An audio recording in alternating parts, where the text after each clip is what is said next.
ஆக்சுவலா வந்து இப்போ விழா நிகழ்வுல வந்து நெக்ஸ்ட் ஈவெண்ட்டா வந்து பாத்தீங்கன்னா, so about our chief guest.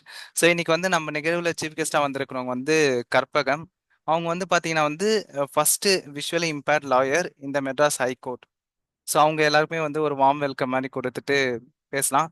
Actually அவங்கள பத்தி ஒரு ஷார்ட் இன்ட்ரடக்ஷனா பாத்தீங்கன்னா, ஃபர்ஸ்ட்ன்னு எப்பவுமே நம்ம சொல்லும் போதே அதுல வந்து நிறைய ஒரு எப்படி சொல்றது, ஒரு நிறைய அவங்க ஸ்ட்ரகிள்ஸ் ஃபேஸ் பண்ணியிருப்பாங்க. ஸோ அவங்க வைக்கிற ஒவ்வொரு ஸ்டெப்லையும் பார்த்தீங்கன்னா வந்துட்டு ஒரு ஏதாச்சும் ஒரு தடங்கல் இருக்கும். ஏதாச்சும் வந்து இது முடியாது, இது பண்ண இது இல்ல வாய்ப்பே கிடையாது அப்படின்னு தான் நம்ம எல்லாரோட இதுவும் இருக்கும். ஆனா வந்து ஒரு விஷுவலி இம்பேர்ட் பர்சன், அதுவும் வந்து விஷுவலி இம்பேர்ட் பர்சன்ஸ்னு வரும்போது இன்னும் நிறைய ஸ்ட்ரகிள்ஸ் அவங்க ஃபேஸ் பண்ணியிருப்பாங்க. இது எஜுகேஷனா இருக்கட்டும், இல்ல அதை தாண்டி வந்து அவங்க ஜேர்னி நெக்ஸ்ட் ஸ்டெப்ல ஜேர்னியா இருக்கட்டும். பட் அதெல்லாம் தாண்டி வந்து பாத்தீங்கன்னா ஒரு லாயரா வந்து பாத்தீங்கன்னா இப்ப நிறைய not only lawyer and also disability activities தான் வந்து நிறைய சொசைட்டிக்கு வந்து பண்ணிட்டு வராங்க. ஸோ நிறைய வாய்ஸ் அவுட் ரைஸ் பண்ணிட்டு இருக்காங்க ஆக்சசிபிலிட்டிக்காகவும். அதுக்கப்புறம் வந்து டிசபிலிட்டி ஜஸ்டிஸ், டிசபிலிட்டிஸ் ரைட்ஸ்க்காக நிறைய பேருக்கு வந்துட்டு வாய்ஸ் அவுட் பண்ணிட்டு வராங்க. ஸோ அவங்க அவங்க ஸ்பீச் நம்ம இப்போ கேட்கலாம் நெக்ஸ்ட் ஈவெண்ட்டா. Hi ma'am, welcome. Hello, sir. Audible ஆகுமா? Yes, ma'am. Okay. First, thank you for the introduction and thank you for the invite event-க்கு. I'm so happy. Disability Pride Month வந்து பெருசா வந்து இந்தியால நம்ம செலிப்ரேட் பண்ண மாட்டோம், அப்ராட்ல தான் செலிப்ரேட் பண்ணுவாங்க.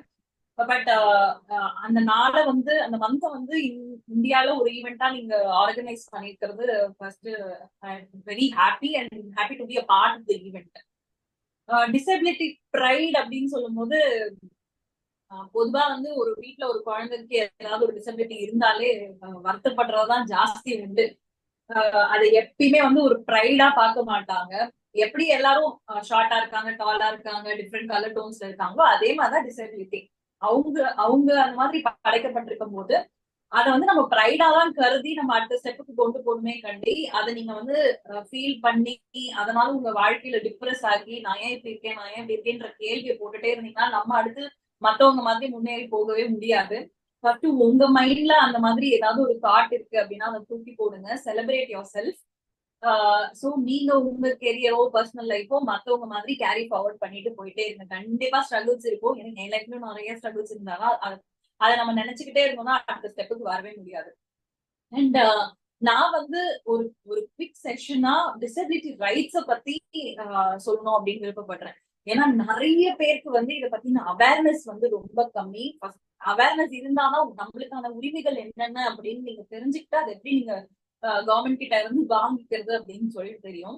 ஃபர்ஸ்ட் டிசபிலிட்டிக்காக இப்ப ரீசெண்டா 2016ல ஒரு சட்டம் இருக்கு. 1995ல ஒரு சட்டம் இருந்தது.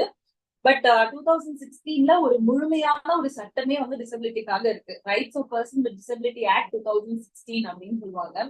இதுல வந்து டிசபிலிட்டியை டிஃபைன் பண்றதுல இருந்து டிசபிலிட்டி ஒரு யாராவது ஒருத்தவங்க அவங்களை ஹர்ட் பண்றாங்கன்னா அவங்களுக்கு என்ன பனிஷ்மெண்ட் வரைக்கும் ஓரளவுக்கு ரொம்ப இல்லைனாலும் ஓரளவுக்கு கோடிஃபை பண்ணி கொண்டு வந்திருக்காங்க.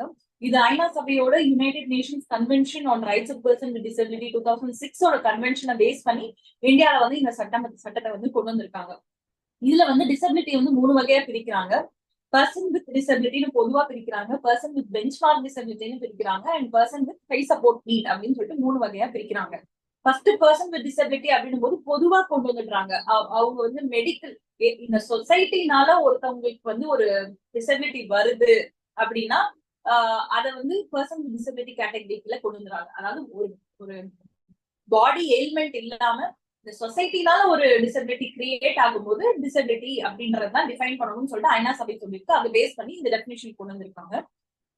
பர்சன் வித் பெஞ்ச்மார்க் டிசபிலிட்டி அப்படின்னும் போது நம்ம மெடிக்கல் டேர்ம்ஸ்ல கொண்டு வந்துடுறாங்க. அதாவது 40% மேல இருக்கிறவங்க தான் வந்து பர்சன் வித் பெஞ்ச்மார்க் டிசபிலிட்டி கீழே வருவாங்க அப்படின்னு சொல்லிட்டு. பர்சன் வித் ஹை சப்போர்ட் நீட்ன்றவங்க கேர்டேக்கர், அவங்களால அவங்களே பாத்துக்க முடியாது, அந்த மாதிரி ஒரு சப்போர்ட்டோட இயங்குறவங்க தான் வந்து person with high support need அப்படின்னு சொல்றாங்க. ஃபர்ஸ்ட் பர்சன் வித் டிசபிலிட்டின்ற ஜெனரல் கேட்டகரிக்கு வந்து நிறைய ரைட்ஸ் அண்ட் என்டைட்டில்மெண்ட்ஸ் கொடுத்திருக்காங்க. பட் கவர்மெண்ட் கொடுத்திருக்க ஸ்கீம்ஸ், கோட்டா, ரிசர்வேஷன் இதெல்லாம் நம்ம அவைல் பண்ணிக்கணும் அப்படின்னா பர்சன் வித் பெஞ்ச்மார்க் டிசபிலிட்டியா இருந்தா மட்டும்தான் நம்ம வந்து அவைல் பண்ணிக்க முடியும். அதுக்கு நீங்க ஃபர்ஸ்ட் யூடிஐடிஐ கார்டு வந்து வாங்கிருக்கீங்க. இதுதான் வந்து அடிப்படையான ஒரு டாக்குமெண்ட் நம்ம கவர்மெண்ட்ல அப்ளை பண்றதுக்கோ எந்த ஸ்கீமும் நம்ம வாங்குறதுக்கோ. உங்க பக்கத்துல இருக்க டிஸ்ட்ரிக்ட் டிசபிலிட்டி ஆபீஸ்க்கு போயிட்டு அப்ளை பண்ணி நீங்க வாங்கிக்கலாம். அதுக்கு அடுத்தது வந்து பர்சன் வித் டிசபிலிட்டிக்கு வந்து என்னென்ன ரைட்ஸ் இருக்கு அப்படின்னு சொல்லி பார்த்தோம்னா இந்த சட்டத்திற்கு கீழே பொதுவா மத்த மக்களுக்கு என்னென்ன ரைட்ஸ் இருக்கு, ஒரு ஃபேமிலியில வாழ்றதுக்கு, ஒரு கம்யூனிட்டியில வாழ்றதுக்கு, ஸ்போர்ட்ஸ்க்கு, கல்ச்சருக்கு, ஹெல்த்துக்கு, விமனா இருந்தா அவங்க ரீப்ரொடக்டிவ் ரைட்ஸ், ஒரு குழந்தை பெற்றுக்கிறதுல இருந்து மேரேஜ் பண்ணிக்கிறதுல இருந்து எல்லாத்தையுமே வந்து ரெக்கக்னைஸ் பண்றாங்க. சோ எதுவுமே வந்து ஒரு பர்சன் வித் டிசபிலிட்டிக்கு மறுக்க கூடாது அப்படின்னு சொல்றாங்க. மத்தவங்கள மாதிரி சமமா அவங்களையும் வந்து ட்ரீட் பண்ணணும் அப்படின்னு சொல்றாங்க. Person with bench mark disability, என்கிட்ட யூடிஐடிஐ கார்டு இருக்கு, எனக்கு என்ன அட்வான்டேஜ் கவர்மெண்ட்ல இருந்து அப்படின்னு கேட்டீங்கன்னா, உங்களுக்கும் நிறைய ஸ்கீம்ஸ் இருக்கு. ஃபர்ஸ்ட் எஜுகேஷன்ல பார்த்தோம்னா நம்மளுக்கு இப்போ ஆர்டிஇன்னு சொல்லிட்டு ஒரு சட்டம் இருக்கு, ரைட் டு எஜுகேஷன். கவர்மெண்ட் ஸ்கூல்ஸ்ல வந்து அப்ளிகேஷன் போட்டு ரைட் டு எஜுகேஷன் ஆக்டுக்கு கீழே வந்து நீங்க அப்ளை பண்ணிக்கலாம். பிரைவேட்லயும் 25% இருக்கு. இதுல முன்னுரிமை வந்து ஒரு மாற்றுத்திறனாளி குழந்தைக்கு தான் வந்து முதல்ல கொடுக்கணும் அப்படின்னு சொல்றாங்க. அடுத்து எஜுகேஷன், ஹையர் எஜுகேஷன்ல பார்த்தா 4% ரிசர்வேஷன் இருக்கு. இதெல்லாம் வந்து பயங்கர பெனிஃபிட். இப்ப நான் படிக்கும் போதெல்லாம் இந்த ரிசர்வேஷன்ல வந்து எனக்கு எவ்வளவோ வந்து யூஸ்ஃபுல்லா இருந்தது கவர்மெண்ட் காலேஜ்ல சேர்றதுக்கு. ஸோ இதெல்லாம் யூஸ் பண்ணிக்கோங்க. 4% ரிசர்வேஷன் இருக்கு. போஸ்ட் மெட்ரிக் ஸ்காலர்ஷிப் இருக்கு, ப்ரீ மெட்ரிக் ஸ்காலர்ஷிப் இருக்கு. இதெல்லாமும் நீங்க அவைல் பண்ணிக்கோங்க. இந்த 4% ரிசர்வேஷன் எஜுகேஷன்ல பாத்தீங்கன்னா நீங்க காலேஜ் படிக்கும் போதும் அவைல் பண்ணிக்கலாம், அடுத்து ஹையர் பிஜி படிக்கும் போதும் அவைல் பண்ணிக்கலாம், அதுக்கு மேல பிஹெச்டி அந்த ரேஞ்சுக்கு போற வரைக்கும் கூட உங்களுக்கு இந்த ரிசர்வேஷன் வந்து ரொம்ப ஹெல்ப்ஃபுல்லா இருக்கும். ஈவன் நீங்க பிஹெச்டி மத்த கண்ட்ரீஸ்ல பண்ணணும்னு நினைச்சாலும் அதுக்காக ஸ்காலர்ஷிப்ஸ் எல்லாம் வந்து கவர்மெண்ட் வந்து ப்ரொவைட் பண்றாங்க வித் நெசசரி டாக்குமெண்ட்ஸ். அடுத்து எம்ப்ளாய்மெண்ட்ல பாத்தீங்க அப்படின்னா டிஃப்ரெண்ட் லேபிளுக்காக ஸ்பெஷலா வந்து ஒரு எக்ஸ்சேஞ்ச், எம்ப்ளாய்மெண்ட் எக்ஸ்சேஞ்சே கிரியேட் பண்ணணும் அப்படின்னு சொல்லிட்டு இருக்கு. எம்ப்ளாய்மெண்ட்லயும் வந்து 4% ரிசர்வேஷன் கொடுக்கணும். போஸ்ட் எல்லாம் ஐடென்டிஃபை பண்ணிருக்காங்க, இந்த போஸ்ட் எல்லாம் வந்து மாற்றுத்திறனாளிகள் வந்து அப்ளை பண்ணலாம் அப்படின்னு சொல்லிட்டு அந்த போஸ்டுக்கு எல்லாத்துக்குமே வந்து 4% ரிசர்வேஷன் கொடுக்கணும். இப்ப இந்த காம்படிட்டிவ் எக்ஸாம்ஸ் எல்லாம் இருக்குல்ல, டிஎன்பிசி, யூபிஎஸ்சி, இந்த மாதிரி எக்ஸாம்ஸ் எல்லாம் வந்து நீங்க அட்டெம்ப்ட் கொடுக்கும்போது நம்மளுக்கு மத்தவங்களை கம்பேர் பண்ணும்போது பெர்சன்டேஜ் ஆஃப் மார்க்ஸும் ரொம்ப கம்மி அண்ட் ஏஜ் ரிலாக்ஸேஷன் இருக்கு. அப்புறம் ஸ்கிரைப் வசதி இருக்கு, காம்பன்சேஷன் டைம் இருக்கு. என்னன்னு அது அகாமடேஷன்ஸ், அக்சசிபிலிட்டி அகாமடேஷன், ரீசனபிள் அகாமடேஷன்ஸ்ல சொல்றேன். சோ ரிசர்வேஷனை பொறுத்த வரைக்கும் நீங்க இந்த காம்படிட்டிவ் எக்ஸாம்ஸ்ல ரிசர்வேஷனை ஒழுங்கா பயன்படுத்தினீங்க அப்படின்னா நீங்க அழகா ஒரு கவர்மெண்ட் ஜாப்லயோ கவர்மெண்ட் போஸ்ட்லயோ போயிட்டு உட்காந்துக்கலாம்.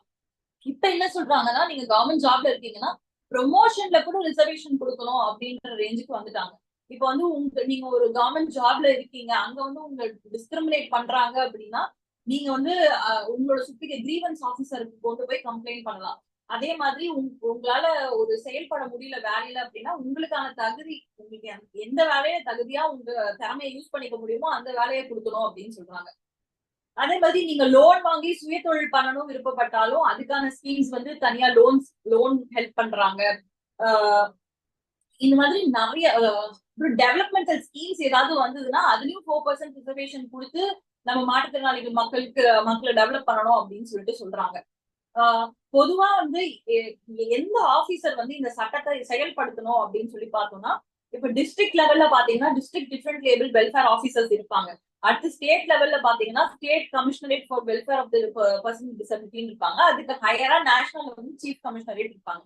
இப்போ உங்களுக்கு ஒரு பிரச்சனை, நான் போய் எங்க முறையிடணும் அப்படின்னு பாத்தீங்கன்னா ஃபர்ஸ்ட் உங்க லெவல் டிஸ்ட்ரிக்ட் டிஃபரெண்ட் லேபிள் வெல்ஃபேர் ஆபீசருக்கு ஒரு லெட்டர் எழுதி போடுங்க.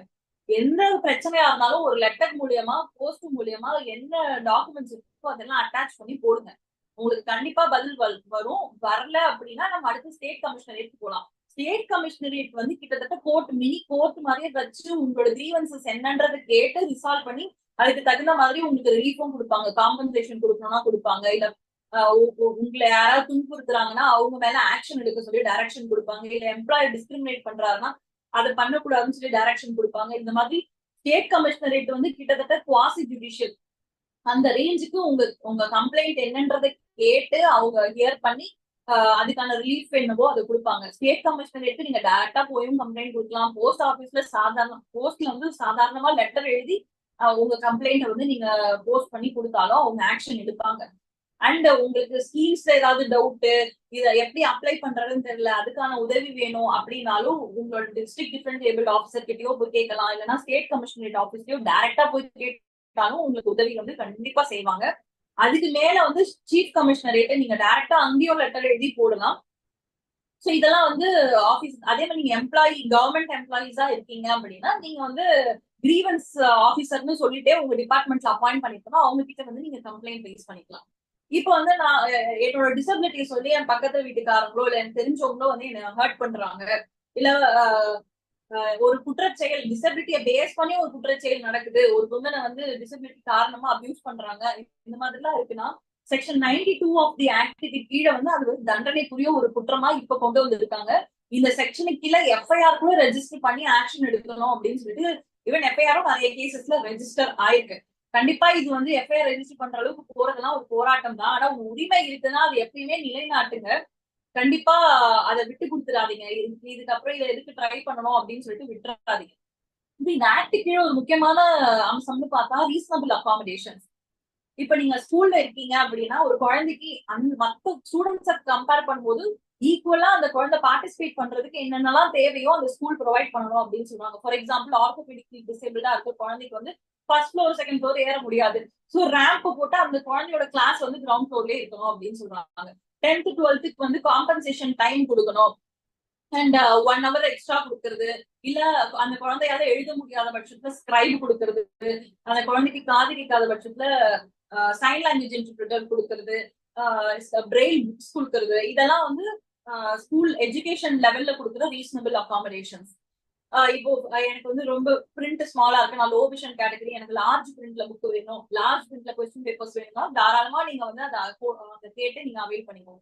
அதே மாதிரிதான் உங்க எம்ப்ளாயர் உங்களுக்கு என்ன டிசபிலிட்டி இருக்குன்னு பார்த்து உங்களுக்கு என்ன ரீசனபிள் அகாமடேஷன்ஸ் கொடுக்கணுமோ அதை கொடுக்கணும். அது பிரைவேட் எம்ப்ளாயரா இருந்தாலும் சரி, கவர்மெண்ட்ல இருந்தாலும் சரி. நீங்க பிரைவேட்ல வேலை செய்றீங்க, ஒரு ஐடி கம்பெனில வேலை செய்றீங்க அப்படின்னா நீங்க போறதுக்கு ரேம்போ இல்ல நீங்க வேலை செய்யற சிஸ்டம்ல வந்து டாக் பேக் ஃபெசிலிட்டியோ ஸ்கிரீன் ரீடர் ஃபெசிலிட்டியோ என்ன இருந்தாலும் அவங்க வந்து ப்ரொவைட் பண்ணணும். உங்களுக்கு என்ன ரீசனபிள் அகாமடேஷன் இருந்தாலும் அதை ப்ரொவைட் பண்ணணும்.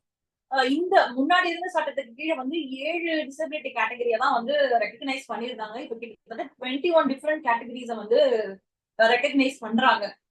Heart of hearing, deaf, blind, low vision, multiple sclerosis, இப்பெல்லாம் வந்து இன்விசிபிள் டிசபிலிட்டின்னு சொல்லுவாங்க. அதாவது கண்ணில் பார்த்தா அவங்க ஒரு டிசேபிள் பர்சனா தெரிய மாட்டாங்க, பட் இந்த ரத்த சம்பந்தமான த்ரோம்போசைட்டோசிஸ் இருக்கிறவங்க, ஹீமோபிலியா இருக்கிறவங்க, இந்த மாதிரி பிளட் ரிலேட்டடா இருக்கிற HIV positive patients, acid attack victims, dwarfism, இதெல்லாம் வந்து இப்ப ரெகக்னைஸ் பண்ணிருக்காங்க.